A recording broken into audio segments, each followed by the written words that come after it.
It is a mystery, and this is putting a lot of burden on us, all of us, that everybody is seeking for information just as we do. And they think that we have answers. Unfortunately, we don't.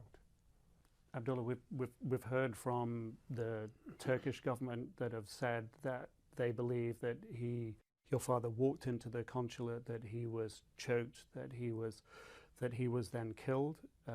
From the Saudi government, we understand that he was killed.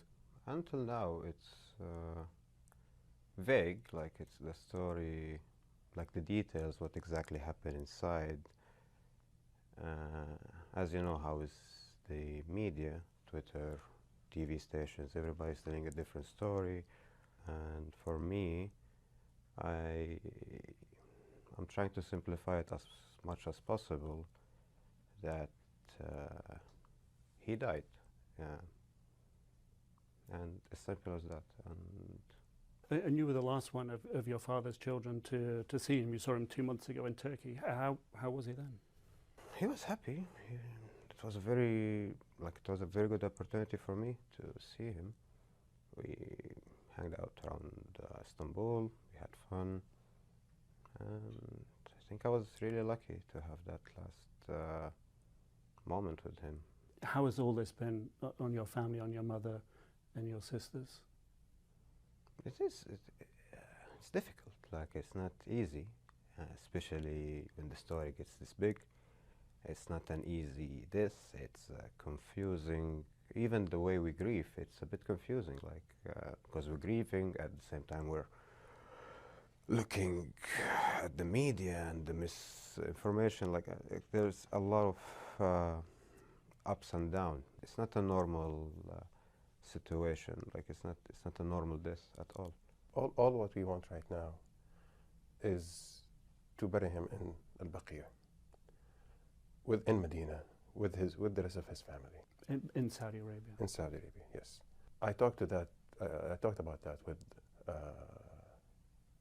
the Saudi authorities, and I just hope that it happens soon. But somebody needs to find his body. Yes. I believe that the search is ongoing, and I'm really hopeful about that. But what do you place your hope in? It's an Islamic tradition. It's not only Islamic, it's basic humanitarian issue. We just need to make sure that he rests in peace. Until now, I still can't believe that he's dead. I know, I mean, it's not sinking in with me emotionally. He has deceased, for sure. But the emotional burden that is coming with the puzzle is really big. When you went into your father's apartment here in the United States, you discovered something that made you realize just how important his grandchildren were to him. Can you tell us about that? Going to the apartment, that was maybe the most emotional moment I had, like, in this past days.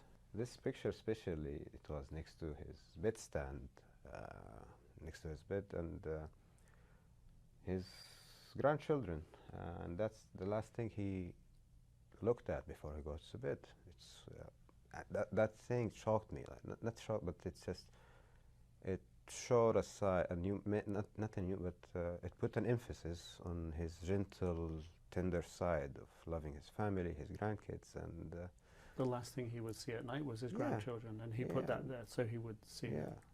It's just something huge, and it touched me personally, like, and all of the family when they knew about it. What are you proudest of? He's always said the truth, like, basic human, just a good person, as simple as that. And he was very brave. He was always out there. Like, for me, he was like a rock and roll star as a journalist. Like, because he was sort of pushing the system a bit. Yeah, and he's always pushing. He was always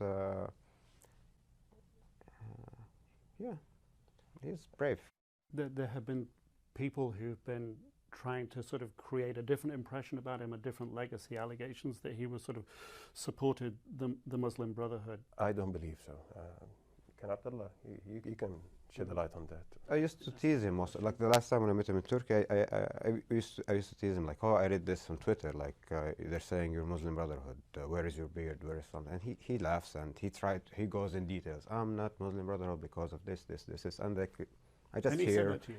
Yeah, Very and it's just labels, or it's just people not doing their homework properly and reading his article, going in depths. So it's just easier for them just to stick a label on him, like, oh, you're something, you're that, you're that, you're that. Can you tell us about that meeting with the Crown Prince and the King? Yeah, in that meeting with the King and the Crown Prince, when I went there with my Uncle Sahel, the King has stressed that everybody involved will be brought to justice. And I have faith in that. This will happen. You're placing your faith in the King? Yes. In your heart of hearts, what do you think happened? Something bad happened. Something might be, but I really hope that whatever happened, it was just, it wasn't painful for him or something like that, or just it was quick, or he had a peaceful death. That's what I wish for. I'm not sure. I'm just waiting for the facts to come out. It's, for me, it's just death. I know that he's dead. All I'm waiting for is for the investigation to be over, so the facts can turn out. How do you think your father would want to be remembered? As a moderate man who has common values with everyone, genuine and honest, a man who loved his country, who believed so much in it and its potential. Jamal was never a dissident. He believed in the monarchy, that it is the thing that is keeping the country together. And he believed in the transformation that it is going through. And that's how he should be remembered.